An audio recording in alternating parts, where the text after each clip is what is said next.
Palavras que descrevem os membros da igreja e o objetivo da nossa aula aí, tá? Descrito, compreender o conceito bíblico de eleitos, é o nosso ponto, né?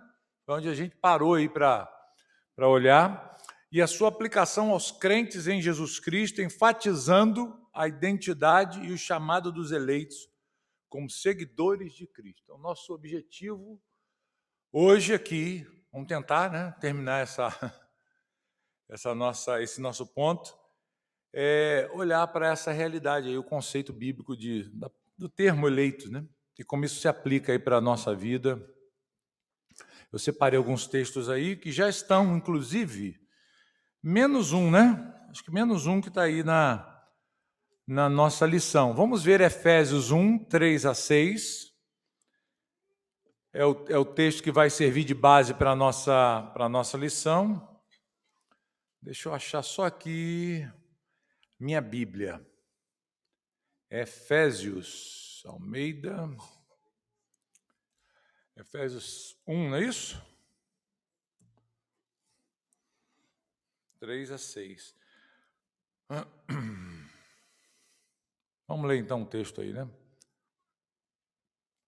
Bendito Deus e Pai de nosso Senhor Jesus Cristo, que nos tem abençoado com toda sorte de bênção espiritual nas regiões celestiais em Cristo, assim como nos escolheu nele antes da fundação do mundo para sermos santos e irrepreensíveis perante ele, e em amor nos predestinou para ele, para a adoção de filhos por meio de Jesus Cristo, segundo o beneplácito da sua vontade, para louvor da glória de sua graça que ele nos concedeu gratuitamente no amado. Então, esse texto aí vai nos trazer aí um dos textos, né, que vai guiar a nossa aula aí de hoje. O outro está em Pedro, né? A nossa lição aí apresenta um outro texto de Pedro, não apresenta? 1 Pedro o quê? 1 Pedro 1, né? Então vamos lá, vamos ver esse de 1 Pedro 1 e 2, depois a gente vai para o 9, né? 9 e 10.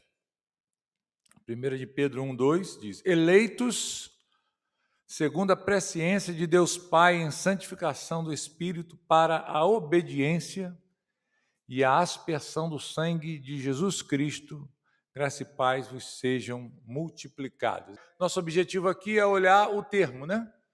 Que ele é apresentado aqui por Pedro nessa introdução à sua carta. Vamos lá para o capítulo 2 agora, né? Deixa eu avançar aqui, capítulo 2, versículos 9 e 10. Vós, porém, sois o quê? Raça eleita, sacerdócio real, nação santa, povo de propriedade exclusiva de Deus, a fim de proclamardes as virtudes daquele que vos chamou das trevas para a sua maravilhosa luz. Verso 10. Vós, sim, que antes não erais povo, mas agora sois povo de Deus, que não tinhas alcançado misericórdia, mas agora alcançaste misericórdia. Então, o povo de Deus está atrelado aqui aos eleitos, né? Os irmãos podem perceber essa realidade aí claramente sendo descrita. Então, vamos lá para o próximo slide. Olha aí, introdução, nosso tema, que fala dos eleitos. Vamos ver a definição do termo. Quando nós falamos de eleitos, ou o termo aparece, qual é o objetivo aqui? Definição do termo: aqueles que foram escolhidos por Deus para a salvação em Cristo antes da fundação do mundo. Então, quando nós nos referimos, ou quando a Bíblia se refere aos eleitos, qual é a ideia que se dá aqui? Está se falando de um povo separado por Deus, quando? Desde a fundação do mundo. Lá na eternidade passada, Deus separa um povo para si e o constituiu como o seu povo amado. Então, esse conceito precisa estar na nossa mente, ok? Fácil, não é? Dá para entender? A gente ligar a palavra à realidade que ela expressa? Alguma dúvida aqui? Não, né? Então, não dá para a gente negar. Eu sei que daqui a gente deriva-se a doutrina da eleição também. E não dá, queridos, para nós escaparmos desse conceito bíblico. A Bíblia apresenta claramente a doutrina da eleição em toda a sua extensão. Então, quando nós apresentamos aqui para os irmãos essa palavrinha eleitos, nós estamos falando do povo que Deus escolheu para si mesmo. Vamos ver aí, então, agora, na tela, a origem e o uso bíblico desse termo eleito ou eleição, eleito de Deus. Como o termo eleitos aparece nas Escrituras com foco em sua aplicação aos crentes. E aí nós temos uma série de textos para a gente passar por ele aí, e nós veremos aqui nesses textos bíblicos como que esse termo vai aparecer em outras ocasiões. Gente, então, deu para pegar aí os textos, né?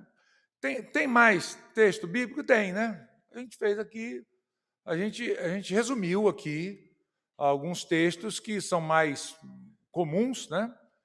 Para expressar essa realidade com os irmãos. Então, por quê? Porque os crentes são chamados assim na Bíblia. Esse é um termo também aplicado aos crentes. O nosso alvo aqui é olhar essas realidades. Então, está feito aí. Vamos olhar aí a eleição dos seguidores de Cristo, chamados para seguir Jesus. Em Lucas 18, versículo 7, Jesus refere-se a seus seguidores como eleitos, indicando que foram escolhidos por Deus. Alguém quer apontar o texto aí para a gente? Lucas 18, 7. Quem tem habilidade aí de encontrar rapidinho? Vai lá.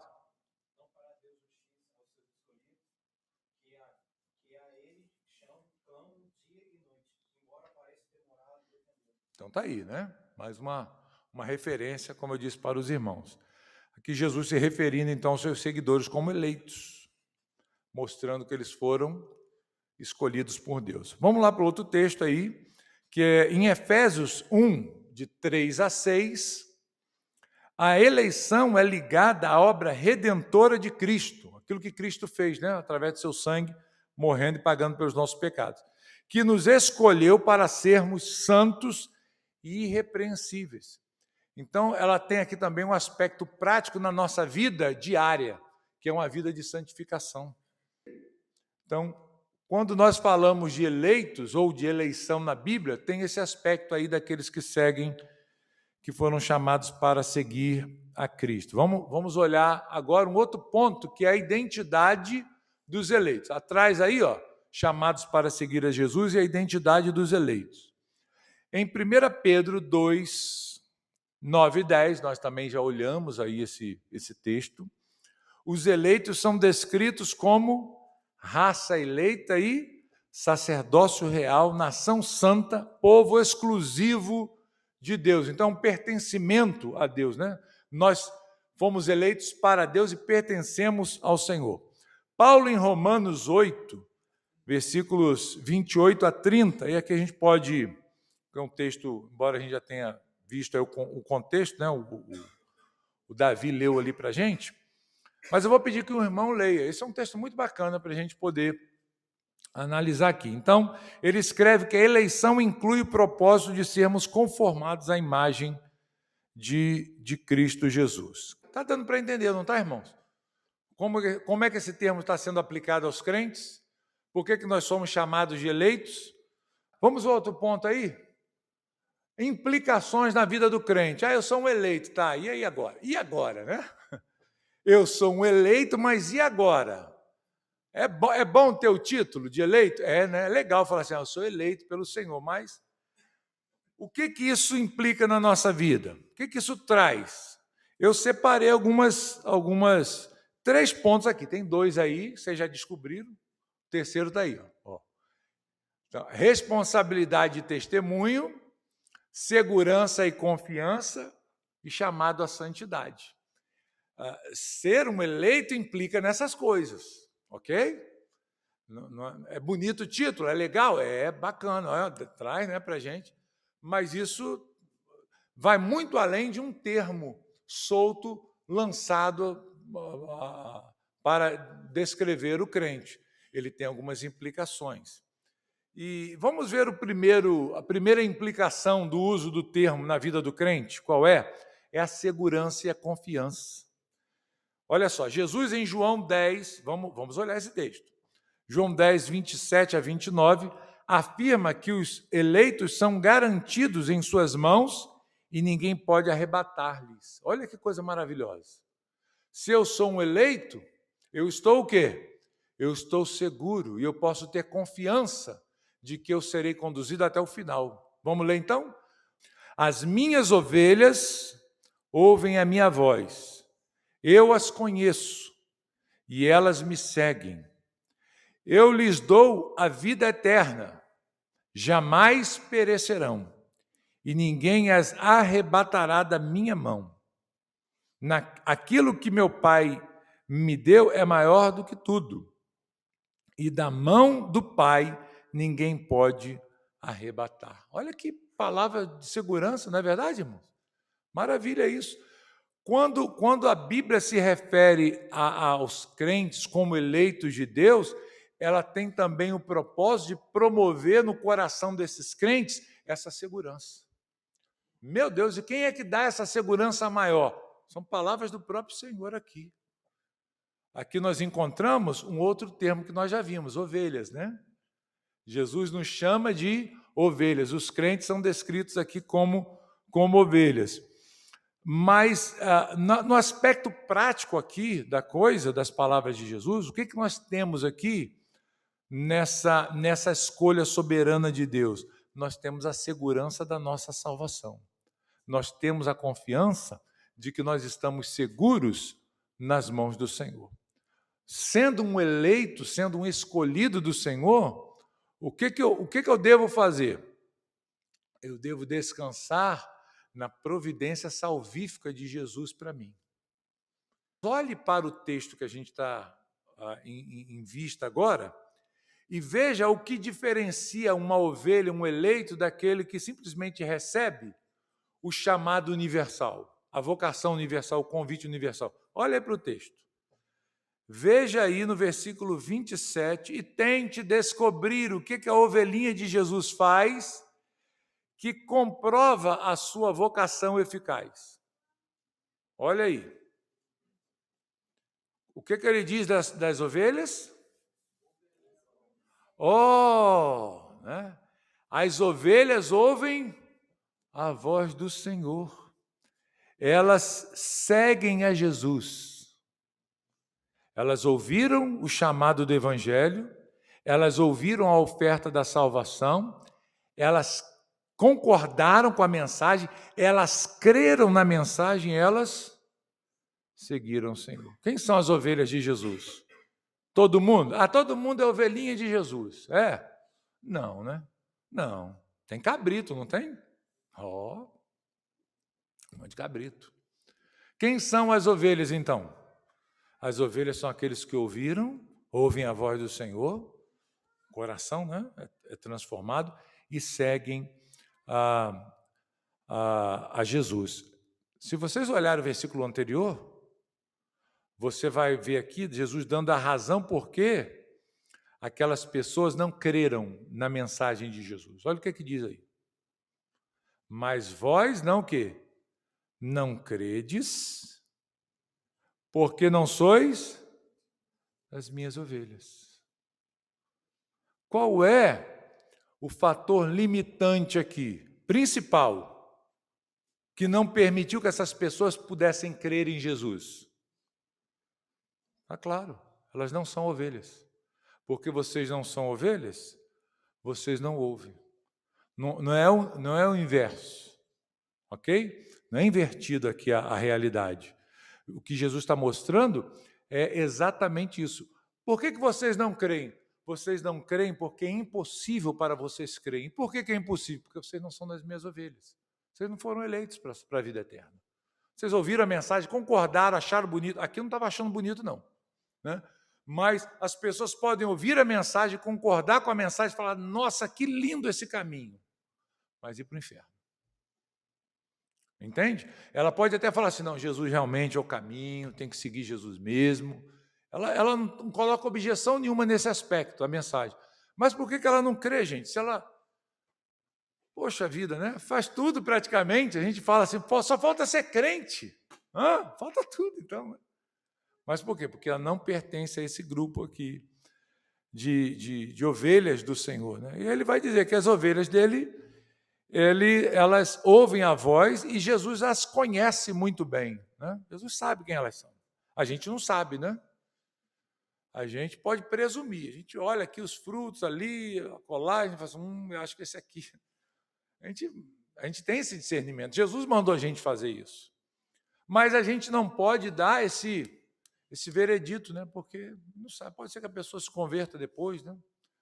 Talvez a gente esteja vendo um aspecto ainda imaturo da vida da pessoa. Mas Jesus conhece.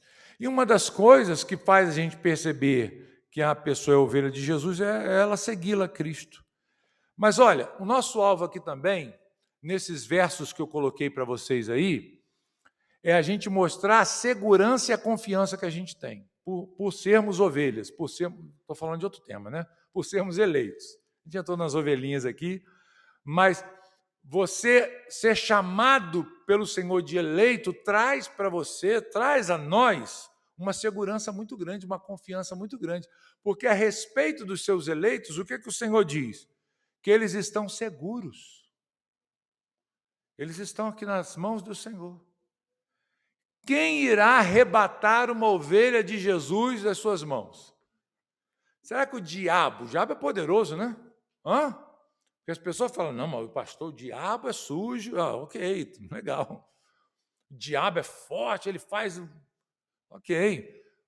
Mas o diabo pode... Tenta imaginar o diabo chegando assim, você está na mão de Jesus, e o diabo vindo assim, botando o dedo sujo dele nos dedos de Jesus e tentando abrir as mãos de Jesus para arrancar você. Você consegue conceber essa ideia?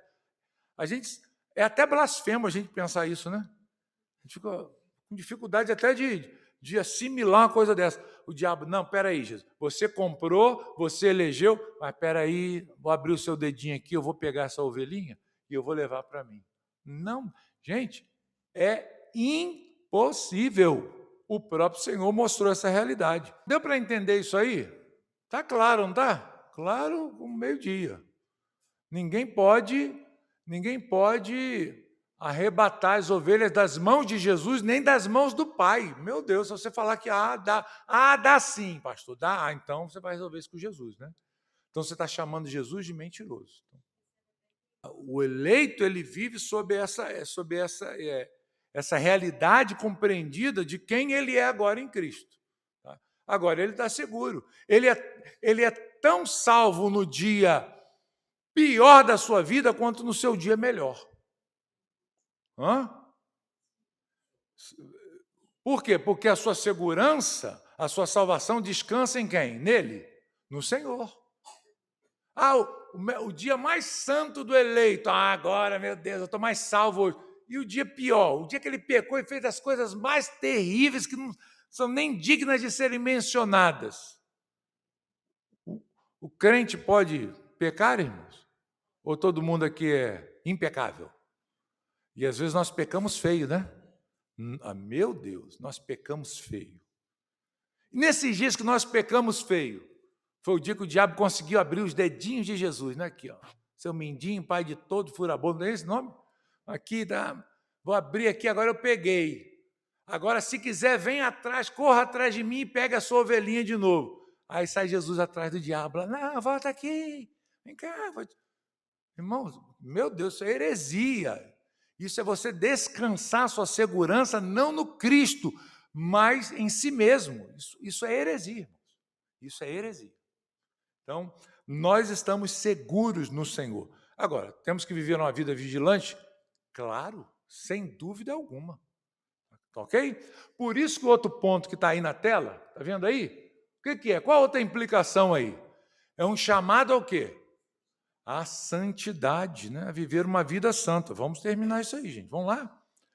Colossenses 3, versículos de 12 a 14, afirma que, eu botei um R mais aí, né? Que como eleitos de Deus somos chamados a vestir-nos de compaixão, bondade, humildade, mansidão e paciência. Vamos ler o texto aí? Revesti-vos, pois, como eleitos de Deus, santos e amados, de ternos afetos de misericórdia, de bondade, de humildade, de mansidão, longanimidades, suportai-vos uns aos outros, perdoai-vos mutuamente, caso alguém tenha motivo de queixa contra outrem. Assim como o Senhor vos perdoou, assim também perdoai vós. Acima de tudo isto, porém, esteja o amor, que é o vínculo da perfeição. Então, está aqui, irmãos. Né? Qual é a implicação da minha vida? Uma vida de santidade. Eu sou um eleito de Deus, vou cair na gandaia, estou seguro, nada vai me acontecer. Você só está mostrando que você está extremamente enganado acerca da sua condição espiritual. Quem vive assim é ímpio, é perverso, né? Não está dando provas nenhuma disso. Está vivendo de forma imoral, perversa, sem temor de Deus. Estas coisas não são o alvo da vida dessa pessoa. Pelo contrário, tudo oposto a essa realidade. Vamos seguir em frente aí. Responsabilidade, cadê? De testemunho. 1 Pedro 2,9 nos diz que fomos escolhidos para proclamar as virtudes daquele que nos chamou das trevas para a sua maravilhosa luz. Isso implica o quê? Testemunho. Testemunho perante os de fora. Não dá para você dizer, eu sou um eleito de Deus. Mas a sua vida não demonstra para os de fora essa realidade.